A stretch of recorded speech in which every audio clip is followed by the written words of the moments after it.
Number 7 पे, that is regional aspiration.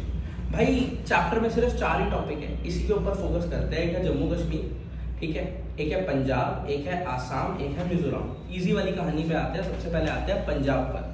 1920s में अकाली दल नाम की एक संस्था बनाई गई। अकाली दल जब, और जैसे मुस्लिम लीग, कांग्रेस, जब टू नेशन थ्योरी जैसे आइडियाज आए, तो अकाली दल ने भी एक आइडिया रखा कि हम चाहते हैं पंजाब को एक सेपरेट कंट्री बना दिया जाए, जिसको हम पंजाबी सूबा कहेंगे, और वहाँ पर खालसा पंथ आर्मी आराम से रहेगी, यानी वो लोग जो पग पहनते हैं।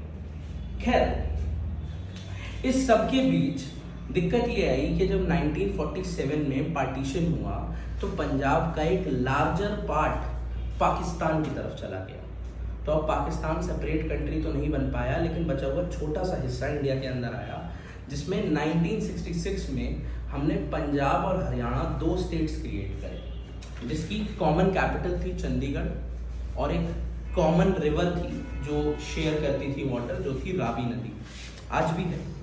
अब दिक्कत ये आई कि 1967 में अकाली दल पहले ही इलेक्शन में पंजाब में पावर में आई, बट इसमें समस्या ये थी कि वो पूरी तरीके से पावर में नहीं आई थी। वो पावर में आई थी through a collision government with Congress.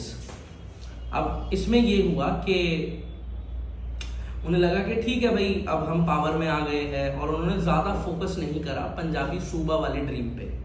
लेकिन 1972 में जब 5 साल बाद दोबारा इलेक्शंस हुए, तो कांग्रेस अकेले इलेक्शन जीत गई, और कांग्रेस मेजॉरिटी के साथ वहाँ पे पावर में आई। अब ये एक धक्के की तरह लगा अकाली दल को, और 1973 में उन्होंने आनंदपुर साहिब रेजोल्यूशन नाम से एक और ड्रीम की पेशकश करी, जिसमें उन्होंने सीधा खालिस्तान बनाने की मांग कर दी। 1977 में फिर से इलेक्शंस हुए और अकाली दल पावर में आई।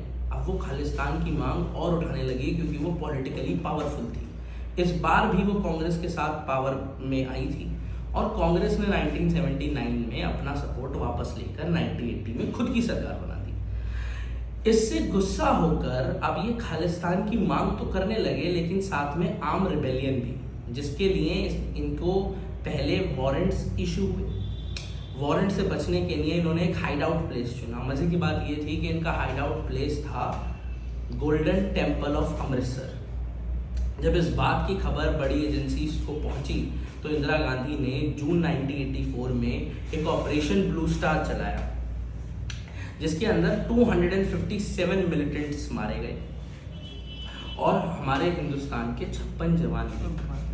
अब क्योंकि 56 जवान भी मारे गए, लेकिन मुद्दे की बात ये हुई कि ये हुआ कि भैया हम कांग्रेस को माफ नहीं कर सकते, बिकॉज उन्होंने गोल्डन टेम्पल पे हमला करा है। अब क्योंकि गोल्डन टेम्पल पे हमला हुआ है, तो वो आघात हुए, और 31 अक्टूबर 1984 में उन्होंने इंदिरा गांधी को शॉट डेड कर दिया उसी के रेजिडेंस में। अब इसके बाद पंजाब, दिल्ली, हरियाणा में दंगे भड़के, जिसमें से 2000 से ऊपर पंजाबी जो है वो मारे गए। 1985 में एक लॉन्गवाल अकॉर्ड कर अकॉर्ड आया, जिसमें Rajiv Gandhi, our then prime minister, और हरचंद सिंह लोंगोवाल जो अकाली दल के मेंबर थे, उन्होंने मिलकर एक एग्रीमेंट साइन करा, जिस एग्रीमेंट में शर्त थी कि चंडीगढ़ और रावी नदी को पंजाब की तरफ कर दिया जाए, जो एक्चुअली नहीं हो पाया। इसके बाद आसाम का मामला है। आसाम में 1972 से आउटसाइडर्स के अगेंस्ट मूवमेंट चल रही है। इस मूवमेंट को चलाने वाली एक स्टूडेंट यूनियन थी, जिसका नाम आसू था। बाद में इस स्टूडेंट्स यूनियन ने एक पॉलिटिकल पार्टी बनाई, असोम गण परिषद। वहाँ इलेक्शंस हुए, इन्होंने इंडियन सरकार से मांग करी। इंडियन सरकार ने कहा कि हम आपको आउटसाइडर से आज़ादी दिलवाएंगे, गोल्डन आसाम बनाएंगे, लेकिन दोनों में से कोई भी चीज़ नहीं हो पाई। एक चीज़ जो हुई वो ये कि असोम गण परिषद नाम की पार्टी काफ़ी ज़्यादा चली आसाम जैसे इलाके में, ठीक है। इसके बाद मिजोरम पे आए, तो मिजोरम एक छोटा सा पार्ट था जो आसाम के नीचे था, जो मिजो हिल्स कहलाता था। यहाँ के जो लोग थे मिजोस, अपने आप को सेपरेट कंट्री बनाना चाहते थे। हालांकि इंडियन गवर्नमेंट ने कहा कि नहीं, आसाम तुम्हारी देखभाल करेगा। 1959 में मिजो हिल्स में एक फेमाइन आया। उस फेमाइन में ना ही आसाम ना ही इंडियन गवर्नमेंट ने मिजो हिल्स में कोई मदद की। आलम ये हुआ कि 1966 में एक पार्टी बनाई गई MNF के नाम से, मिजोरम नेशनल फ्रंट, जिसको लीड कर रहे थे लालडेंगा नाम के व्यक्ति। 20 साल तक स्ट्रगल चला between MNF and the armed forces of India. It was guerrilla Wars that were going on between the armed forces of India and the militants of Mizoram.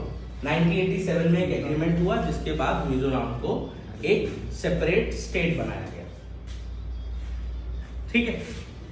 Last but not the least है जम्मू कश्मीर, जिसमें हरि सिंह वाली कहानी तो तुम्हें याद है। Last कहानी जो हमें जोड़नी है वो है शेख अब्दुल्ला की, जिसका पॉलिटिकल रजीम 47 से 53 चला, फिर 74 से 82, फिर उसकी मौत हुई, फिर फारूक अब्दुल्ला आया, फिर उमर अब्दुल्ला आया। ले देकर कहानी को ले जाना है वहां तक जब जम्मू कश्मीर में से आर्टिकल 370 और 35 हटा दिया गया, जो हुआ था 5 अगस्त 2019।